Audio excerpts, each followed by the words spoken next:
You know, the history of Dom's Chop Salsa, it was really just a love for cooking and a love for making salsa for myself personally. What really kicked off everything was I started working at a company called Rackspace here in town with a great, group of guys that love to barbecue.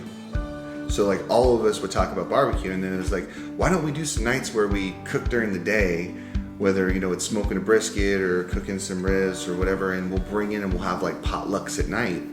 One night I brought in the salsa just to add to some meat that I brought, and everybody's like, wow, this is really good. I said, yeah, just cook it inside the kitchen, just on a coma, and then mix it all together. I'm like, man, this is great. About a month later, I just ran out of time. I was trying to go back and forth. I needed to get ready for work. I had to be there by 10. The grill was still hot. I hadn't had a chance to turn on the coma in the kitchen, so I just literally took the jalapenos and the onions and everything. I just threw it out on the grill so I could go get ready. I was like, well, there's heat there. And just not really even thinking with, the smokiness that I was cooking with before, yeah, it's gonna cook, it's gonna grill, but it started to infuse that smoke that was going, started to infuse into everything. And so when I threw it into the blender and I blended it, and I brought it in, everybody was like, did you smoke this salsa? Like, what did you do? Like, yeah, I just threw it on the grill quick. And it was like, it tastes amazing. And then I hadn't had a chance to try it, and I was like, holy crap, this is really good. After that, we started adding the poblanos.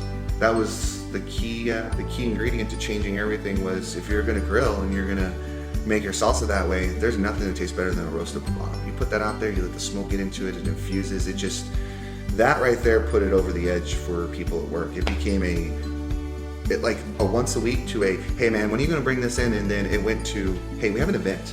Can you make like 3 gallons of this? Can you make like 4, can you make a whole bunch and we'll serve it across tables? We took what started just as a fun accident, took it into work, somebody finally going, when are you gonna put this in a dang jar so that I can buy this from you, so I don't have to keep waiting for events, I don't have to keep waiting for you to decide to do it. The look on her face when I yelled out from the game room, hey hon, I started a salsa business. Wait, what? We started a salsa business. We spun up the company, we made our first 50 jars.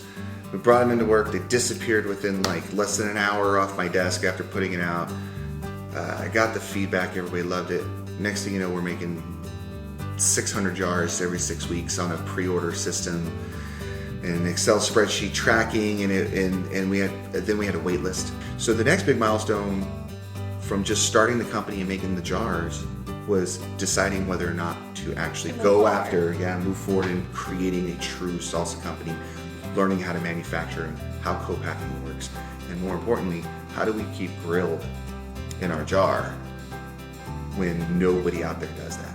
Yeah, I was gonna say there's roasted, which is absolutely not the same thing. People assume it's the same thing, right? But we knew we needed to capture that true smoke flavor, which is the big differentiator out there.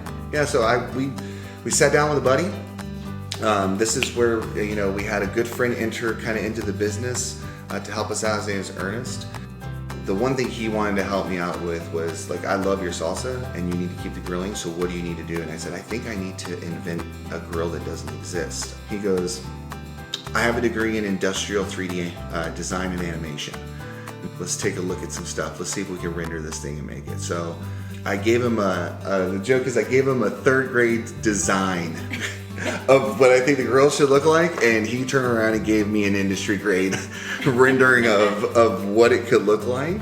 So that was the first step, and then trying to find somebody who would actually be able to manufacture that for us was another challenge as well. So same thing, we called around a couple of different folks. They're like, nope, that can't be done. They thought I was crazy.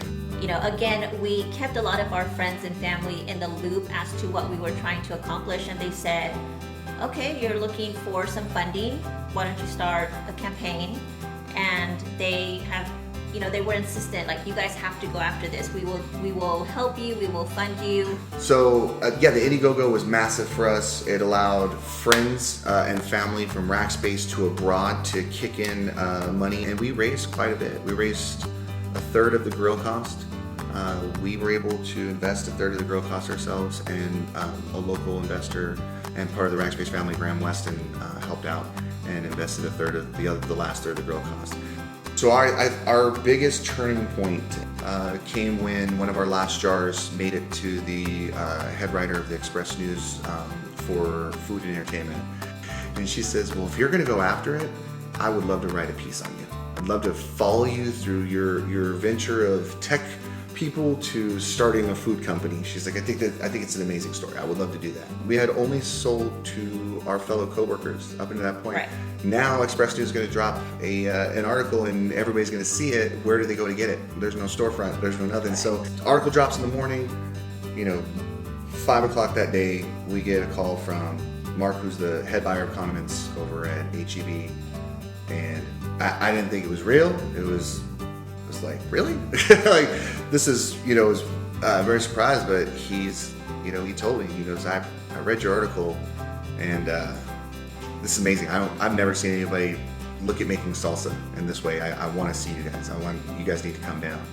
So we go down there that same Friday of that same week. We bring in the salsa.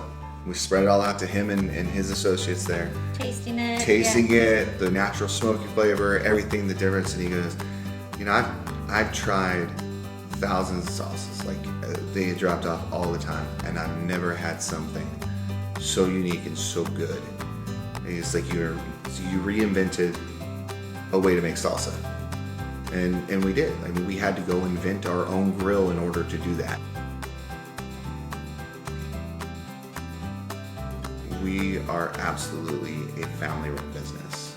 There is me, there is Sue, and then there are our 2 kids who have been a part of it since the beginning. Whether it's cooking, continuing to cook to this day, that our son in college, but we are a family-run business. It is, my name may be on it, but it does not work without the family, all 4 of us actually putting in what's required.